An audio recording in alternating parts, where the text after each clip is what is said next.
ইসলাম বিরোধী কোনো কিছু আওয়ামী লীগ কোনোদিন করেনি, কোনোদিন করতে পারে না। তার হাতে ছিল দেশের শিক্ষা ব্যবস্থার স্টিয়ারিং, সেই কিনা কলুষিত করল পুরো সিস্টেম, যার মাশুল দিচ্ছে এখন পুরো জাতি। ২৮টি ব্যাংক হিসেবে ৫৯ কোটি ৭৯ লাখ টাকা অবৈধ লেনদেনের অভিযোগে বাংলাদেশের প্রথম নারী পররাষ্ট্রমন্ত্রী ও শিক্ষামন্ত্রী দীপু মনির বিরুদ্ধে মামলা করেছে দুদক। বিগত ফ্যাসিস্ট আমলে সবশেষ তিনি সমাজকল্যাণ মন্ত্রণালয়ের দায়িত্ব পেয়েছিলেন।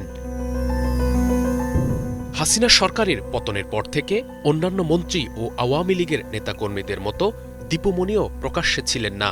সরকার পতনের ২ সপ্তাহের মাথায় ২০২৪ সালের ১৯ আগস্ট সন্ধ্যায় তাকে গ্রেফতার করে পুলিশ। আওয়ামী লীগ একটি গণতান্ত্রিক দল, এর ভেতরে গণতন্ত্রের চর্চা সবসময় আছে। গণ আন্দোলনে হত্যাকাণ্ডের অভিযোগে একাধিক মামলায় আসামি দীপু মনি। তাকে রিমান্ডে নিয়ে কয়েক দফা জিজ্ঞাসাবাদও করেছে পুলিশ। তিনি এখন কারাগারে। দীপু মনির বিরুদ্ধে যত দুর্নীতির অভিযোগ, জ্ঞাত আয় বহির্ভূত ৭ কোটি ৮৮ লাখ টাকার সম্পদ অর্জনের অভিযোগে সাবেক সমাজকল্যাণ মন্ত্রী দীপু মনি ও তার স্বামী তৌফিক নেওয়াজের বিরুদ্ধে মামলা করেছে দুর্নীতি দমন কমিশন। তিনি পররাষ্ট্রমন্ত্রী থাকা অবস্থায় রাষ্ট্রের অর্থ তছরূপ করে অতিমাত্রায় বিদেশ সফর জারি রাখেন, যা বিভিন্ন গণমাধ্যমের প্রতিবেদনে উঠে এসেছে। অবৈধভাবে নিজ নির্বাচনী এলাকায় বিপুল জায়গা জমি দখলের অভিযোগ রয়েছে তার বিরুদ্ধে। এছাড়া অবৈধভাবে ৫ কোটি ৯২ লাখ টাকার সম্পদ অর্জনেরও অভিযোগ আছে দীপুমনির বিরুদ্ধে। দীপুমনি সবচেয়ে আলোচিত ছিলেন শিক্ষামন্ত্রী থাকাকালীন অবস্থায়। তার সময়ে শিক্ষা খাতে দুর্নীতির জাল বিস্তার হয় সব স্তরে।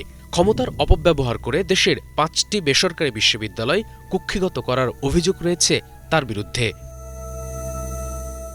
অনেকেই বলছেন, মাধ্যমিক স্কুলের শিক্ষক থেকে শুরু করে বিশ্ববিদ্যালয়ের ভিসি নিয়োগ সবকিছুতে তার হাত ছিল। বিশ্ববিদ্যালয়ের উপাচার্য নিয়োগের জন্য ২ কোটি এবং কলেজের অধ্যক্ষ নিয়োগে তিনি ৫০ লাখ টাকা ঘুষ নিতেন। তার সময়ে শিক্ষা খাতে এটি ছিল ওপেন সিক্রেট। এসব দুর্নীতির অনিয়ম সম্পর্কে জানলেও ভয়ে মুখ খোলেননি তার মন্ত্রণালয়ের সে সময়ের সচিবরা। শিক্ষামন্ত্রী থাকাকালে ২০২২ সালে ইউনিভার্সিটি ট্রাস্টি বোর্ড পরিবর্তনের নামে শীর্ষ বেসরকারি বিশ্ববিদ্যালয় নর্থ সাউথ ও মানারাত ইন্টারন্যাশনাল ইউনিভার্সিটির নিয়ন্ত্রণ নেয় একটি চক্র। জানা যায়, এর নেপথ্যে ছিলেন দীপু মনি। আওয়ামী লীগের মেয়র, ব্যবসায়ী, আমলা, শিক্ষাবিদদের নিয়ে নতুন করে গঠন করা হয় নর্থ সাউথ ও মানারাতের ট্রাস্টি বোর্ড। এরপর বাংলাদেশ ইন্টারন্যাশনাল ইউনিভার্সিটি, চট্টগ্রামের আন্তর্জাতিক ইসলামী বিশ্ববিদ্যালয়ও বেদখল হয়। এভাবে বাংলাদেশ ইসলামী বিশ্ববিদ্যালয় ও প্রাইম এশিয়া ইউনিভার্সিটি দখলের চেষ্টা করেন। এরপর ২০২৪ সালে নির্বাচনের পর তাকে সমাজ কল্যাণ মন্ত্রণালয় পাঠানো হয়। এরপর ২ বিশ্ববিদ্যালয় বেদখলের প্রক্রিয়া অব্যাহত রাখেন সাবেক শিক্ষামন্ত্রী মহিবুল হাসান চৌধুরী নওফেল। ক্ষমতার পালাবদলের পর ২০২৪ সালের আগস্টে দুদক তার বিরুদ্ধে অনুসন্ধান শুরু করে। দীপু মনি, তার স্বামী তৌফিক নেওয়াজ এবং বড় ভাই জে.আর. ওয়াদুদ টিপুর ব্যাংক হিসাব জব্দ করা হয়েছে।